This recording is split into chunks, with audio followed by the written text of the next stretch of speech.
پہلے بادشاہی نظام تھا, بادشاہ میں یہ تھا کہ اپنی مرضی کرے گا, وہ بھی غلط تھا. تو اسلام یہ کہتا ہے نہ بادشاہی نظام نہ جمہوری نظام. اسلام کہتا ہے تم سب اللہ کے غلام ہو. بادشاہ بھی کس کا غلام ہے؟ اللہ کا. میری حکومت ہے, میرا قانون ہے. جو بھی تمہارا امیر یا ذمہ دار بنے گا, چاہے زبردستی مسلط ہو جائے, چاہے لوگ اس کو سلیکٹ کریں. اسلام طریقہ کار کو فوکس نہیں کرتا, خوب سمجھ لو. ہمارے یہاں نا یہ بہت سی باتیں کہتے ہیں جمہوریت کفر ہے, خلافت ہونی چاہیے. تو خلافت کسے کہتے ہیں؟ حضرت ابو بکر رضی اللہ تعالیٰ عنہ کو لوگوں نے سلیکٹ کیا, حضرت عمر کو لوگوں نے نہیں, کس نے؟ ابو بکر نے سلیکٹ کیا ہے. انہوں نے بتا دیا. کیوں؟ وہ سمجھ رہے تھے کہ بھائی میرے بعد ان سے اچھا اس قوم کے لیے کوئی بھی نہیں ہے. تو وہاں تو نہ الیکشن ہوئے نہ جمہوریت کو دیکھا گیا. ابو بکر نے سمجھا کہ بھائی میں اپنے بعد جس کو بنا کے جا رہا ہوں اس سے بہتر تمہارے لیے کوئی بھی نہیں ہے, مسلط کر دیا کہ یہی ہے. حضرت عمر نے بھی ایسا نہیں کہ پورے مدینہ والوں کی رائے لی ہو, نہ نہ نہ نہ, 6 آدمیوں کی کمیٹی بنا دی, انہی میں سے سلیکشن ہوگی, اس کے علاوہ بولو نا بھائی نہیں ہوگی. تو اسلام میں اس سے پتہ چلتا ہے کوئی خاص طریقہ ہے ہی نہیں. اسلام نتیجے کو فوکس کرتا ہے, طریقہ کار کو فوکس نہیں کرتا. آج کیا ہوتا ہے, ہر تھوڑے دن میں کوئی تحریک اٹھتی ہے, خلافت چاہیے, خلافت کے نام پہ 8 10 25 دھماکے کیے, اور جو ملک کی رہی صحیح طاقت ہے اس کی بھی ایسی کی تیسی کر دی. تو یہی ہو رہا ہے, ہر تھوڑے دن میں کوئی اٹھتا ہے خلافت. ایک دن کوئی صاحب آ گئے کہ یہ خلافت کی بات آپ کیوں نہیں کرتے؟ میں نے کہا مثلاً بات کرنے سے ہوگا کیا؟ انہوں نے کہا ہم خلافت قائم کریں گے. میں نے کہا کیسے قائم کریں گے آپ خلافت؟ تحریک چلائیں گے. میں نے کہا تحریک جب آپ چلاؤ گے نا, ابھی تو آپ تھوڑے سے ہو, جب 8 10 آدمی ہو جائیں گے ایجنسی والے اٹھا کے لے جائیں گے. تو ایسی بات کرو جو گراؤنڈ ریئلٹی سے تھوڑی سی. اور میں نے کہا مجھے تو خود نہیں پتا, کوئی آپ ہی کوئی ایجنسی کے آدمی نہ ہو, مجھے اندر سے چیک کرنے کے لیے آ رہے ہو. بعض دفعہ خفیہ ایجنسی کے لوگ آپ کو چیک کر رہے ہوتے ہیں, خلافت کر رہا ہے, ہاں بھائی چل آ جا اندر, آ جا بھائی. تو فضول باتیں کرنے پر گورنمنٹ کی طرف سے کوئی پابندی نہیں ہے. گراؤنڈ ریئلٹی کو دیکھ کر اسلام کہتا ہے فیصلہ کرو, کرنا کیا ہے تم نے. جتنی خیر کا کام تم کر سکتے ہو وہ کرو. اب میں خود جمہوریت کے خلاف ہوں, جو موجودہ جمہوریت کا نظام ہے میں خود اس کے خلاف ہوں کہ یہ طریقہ صحیح نہیں ہے. اس سے تو ملک میں زیادہ, ہمارے ملک میں پڑھے لکھے لوگ زیادہ ہیں یا کم ہیں؟ کم ہے نا, باشعور لوگ کم ہیں. یہ تو ایک حقیقت ہے نا, سروے کر کے دیکھ لو, پتہ چل جائے گا کتنے لوگوں میں سینس ہے, کتنوں میں نہیں ہے. تو جب بے شعور لوگ معذرت کے ساتھ زیادہ ہیں, اس کا مطلب وزیر اعظم کون بنے گا؟ یہ تو 100% طے شدہ حقیقت ہے. ہاں کچھ کم بے شعور ہوتے ہیں, کچھ ان سے زیادہ بے شعور ہوتے ہیں. تو اس کا مطلب کوئی ڈھنگ کا بندہ تو آ نہیں سکتا اس سسٹم کے تحت. کوئی ڈھنگ کا آدمی ناممکن ہے کہ آ جائے, کیونکہ یہاں آنے کے لیے عوام کو الو بنانا پڑے گا.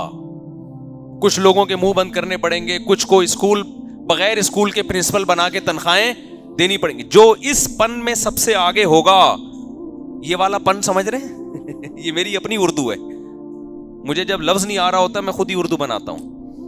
یہ والے پن میں جس کو آپ کچھ بھی بول دو, تو جو اس پن میں جھوٹ بولنے میں, تقریروں میں مبالغہ آ رہا ہے. ایک صاحب کہنے لگے وہ وزیر اعظم نے یہ لمبی چوڑی تقریریں کی تھی, آج کچھ بھی نہیں ہو رہا, وہ چیزیں ہیں ہی نہیں, یہ پھاڑے تھے, وہ کیا پھاڑا تھا, بل پھاڑے تھے, اور یہ بل آج خود بجلی مہنگی ہو گئی, تو یہ کیا کیا تھا.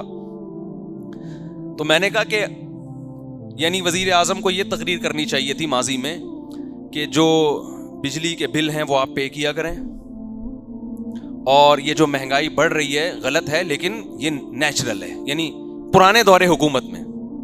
اور یہ جو ہمارے حکمران ہیں یہ کرپٹ ہیں, لیکن اتنے نہیں جتنا میں کہہ رہا ہوں, اس سے تھوڑا سا کم کر لو. یعنی اعتدال سے تقریر ہوتی تو ووٹ. اس سیاست میں جھوٹ بولنا یہ اس کا لازمی حصہ ہے. آپ صحیح بات کرو گے, آپ کو آج کل رشتہ نہیں ملتا, ووٹ کہاں سے ملے گا؟ حقیقت بتا رہا, آپ صحیح آگے بتا دو. وہ کہتے ہیں نا سب بتا دوں ہاتھ پاؤں کٹوا دوں. تو لوگوں میں سینس ہے ہی نہیں یہ سمجھنے کے لیے کہ کون 2 اور 2 4 کی طرح سیدھی بات کرتا ہے, کون باتوں کو گھماتا. کچھ لوگ ہوتے ہیں ہر معاشرے میں, وہ اچھے ہوتے ہیں, ان کو پتا ہے جو سیدھی بات کرے وہ ٹھیک ہے, لیکن ایسے لوگ مارکیٹ میں شارٹ. ہمارے یہاں کلچر ہی یہی ہے کہ گھماؤ گھماؤ بات کو, ٹوپیاں کراؤ, جھوٹ بولو. تقریروں میں اکثر ایک واقعہ سناتا ہوں نا, ایک صاحب تقریر کر رہے تھے سیاستدان, میں جناب 2 اسکول بناؤں گا, ایک لڑکوں کے لیے ایک لڑکیوں کے لیے, 2 ہاسپٹل بناؤں گا, ایک مردوں کے لیے خواتین کے لیے. کسی نے کہا ہمارے یہاں میٹرنیٹی ہوم نہیں ہے. اس نے کہا میں 2 بناؤں گا, لڑکیوں کے لیے الگ, مردوں کے لیے الگ. ابے تو پہلے پوچھ تو لے کہ یہ ہوتا کیا ہے. لیکن جب تقریر ہوگی تو پھر اس میں یہ چیزوں کا خیال نہیں, ابھی تو فی الحال پھینکتے رہو. تو یہ سب سیاستدان پھینکتے ہیں, یہ مجبوری ہے, اس کے بغیر نہیں ووٹ ملتے. یہ جمہوری نظام کا حصہ ہے, یہ جھوٹ بولو. اور یہ انگریزوں نے مسلط کیا ہمارے اوپر ایک فضول قسم کا نظام, یہ نیچرل تھوڑی ہے. لیکن بہرحال اب لوگ مجھے کہتے ہیں جب یہ غلط ہے تو آپ ووٹ کیوں دیتے ہو, آپ اس کے خلاف بغاوت کا اعلان کیوں نہیں کرتے. میں کہتا ہوں یہ اس سے بھی غلط ہو جائے گا. ٹھیک ہے نا, اگر ہم اس سسٹم کے خلاف بغاوت کا اعلان کریں تو ہم کچھ بھی نہیں کر سکتے, اور جو تھوڑی بہت خیر ہم سے ہو سکتی ہے وہ بھی نہیں ہوگی. دیکھو خوب اچھی طرح سمجھ لو, جو کام کرنے والے لوگ ہوتے ہیں وہ ہمیشہ معتدل ہوتے ہیں, وہ ہمیشہ معتدل ہوتے ہیں. ان کی باتوں میں آپ کو مبالغہ نظر نہیں آئے گا, دعوے لمبے لمبے نظر نہیں آئیں گے. ہم جمہوریت کے نظام کے خلاف ہیں, لیکن ہم کہتے ہیں ووٹ ضرور دو, اس لیے کہ یہ نظام آپ چینج کرنا آپ کے بس میں نہیں ہے. یہ تو جب تک پوری عوام نہیں کھڑی ہوگی اور اس نظام کے خلاف. پھر دوسری بات, اس کا آلٹرنیٹ بھی تو پیش کرے نا. آلٹرنیٹ کیا ہے؟ آلٹرنیٹ بھی نہیں ہے آپ کے پاس. ایسا آلٹرنیٹ جو قابل عمل بھی ہو. لوگ کہہ سکتے ہیں اس کا آلٹرنیٹ یہ کہ خلیفۃ اللہ فی الارض آنا چاہیے زمین میں, یہ جمہوری نظام کو ہٹا دو اور ایک عمر ابن خطاب جیسا خلیفہ لے آؤ. وہ خلیفہ کیا آرڈر پہ بنواؤ گے آپ؟ چلو ان جیسا آپ کوئی نہیں آ سکتا, کوئی بہت ہی نیک آدمی, تو اس نیک پر کتنے لوگ اتفاق کریں گے؟ کچھ کہیں گے یہ نیک ہے, کچھ کہیں گے یہ نیک نہیں ہے. پھر عوام آنا تو عوام کی طاقت سے ہی ہے نا. اور اگر آپ کہتے ہو نہیں میں گن کی اور بم کی طاقت سے لاؤں گا, تو جس کے خلاف آپ گن چلاؤ گے, آپ کے پاس اگر غلیل ہے تو اس کے پاس ٹینک ہیں. آپ کی جیب سے بھی گرنیڈ کی بو آ گئی نا, وہ آپ کو چھوڑے گا نہیں. آپ کہہ سکتے نہیں ہم اللہ کی مدد پہ لڑیں گے. اللہ کس کے ساتھ ہے؟ حق پرستوں کے ساتھ ہے. یہ بہت اہم لوگ اکثر سوال پوچھتے ہیں, بھائی اٹھ جاؤ, الٹ دو اس نظام کو اور خلیفۃ اللہ کو لے آؤ. اللہ کس کے ساتھ ہے؟ حق پرستوں کے ساتھ ہے. یقیناً اللہ حق پرستوں کے ساتھ ہے, لیکن حق کی ڈیفینیشن, حق پرست کی ڈیفینیشن آپ کی اپنی خود ساختہ نہیں چلے گی. حق پرست اسے کہیں گے جس کو اللہ اس کے رسول نے حق پرست کہا ہو. اللہ اس کے رسول نے یہ کہا ہے کہ جب کسی جگہ کوئی حکومت ہو اور پاورفل ہو اور آپ کے پاس اس سے لڑنے کی طاقت نہ ہو, تو پھر اگر آپ اس کے خلاف کھڑے ہوں گے تو حق پرست پھر حکومت کہلائے گی, آپ نہیں کہلاؤ گے. نہیں آ رہی میرا خیال ہے بات؟ یہ تو صحیح حدیث سے یہ مضمون ثابت ہے کہ جب کوئی بھی مسلمانوں کا بادشاہ ہو, خلیفہ ہو, حاکم ہو, کوئی بھی ہو. حاکم کی ڈیفینیشن کیا ہے؟ جس کے پاس قوت نافذہ ہو. قوت نافذہ کا مطلب وہ جو آرڈر کرے اس کو منوا سکتا ہو, اتنی پاور اس کے پاس. تو جب بھی کوئی ایسا ہوگا, نبی صلی اللہ علیہ وسلم نے فرمایا اس کے خلاف اگر کوئی مسلح ہتھیار اٹھاتا ہے تو مسلم کی حدیث ہے, آپ نے فرمایا اسے قتل کر دو, کائنم من کان. کیوں؟ اس سے مسلمانوں میں خون ریزی ہوگی اور جو رہی صحیح طاقت ہے وہ بھی ختم ہو جائے گی. تو اب جمہوریت کفر ہے, فضول ہے, نقصان دہ, لیکن ہمارے پاس فی الحال اس کے علاوہ کوئی آپشن ہے نہیں. اس نظام کو ہم چینج نہیں کر سکتے. اس میں خیر یعنی اس میں جو شر ہے اس کو کم کیا جا سکتا ہے. تو آپ جس کو نسبتاً کم برا سمجھتے ہو اس کو ووٹ دے دو جا کے. آئی بات سمجھ میں؟ بھائی سارے عجیب سے ہی ہیں, سارے کیا ہیں؟ عجیب سے ہیں. اور یہ تھوڑا کم لگ رہا ہے مجھے, سمجھ رہے؟ سارے کیا ہیں؟ عجیب سے ہی ہیں. تو یہ والا تھوڑا سا کم لگ رہا ہے, تو اس کو لے آؤ. تو اس سے یہ ہوگا کہ شر تھوڑا کیا ہو جائے گا, کم. اور یہ بھی میں نے ایسا ہی کہہ دیا, ورنہ بعض دفعہ بڑے خاندانی لوگ بھی اتفاق سے مل جاتے ہیں. میرے جب سفر ہوا لوگوں سے ملا ہوں تو مجھے بڑے بڑے خاندانی لوگ بھی ملے ہیں, سیاست دانوں میں. اب آدمی حیران ہوتا ہے کہ یار اتنا نیک سیاست دان,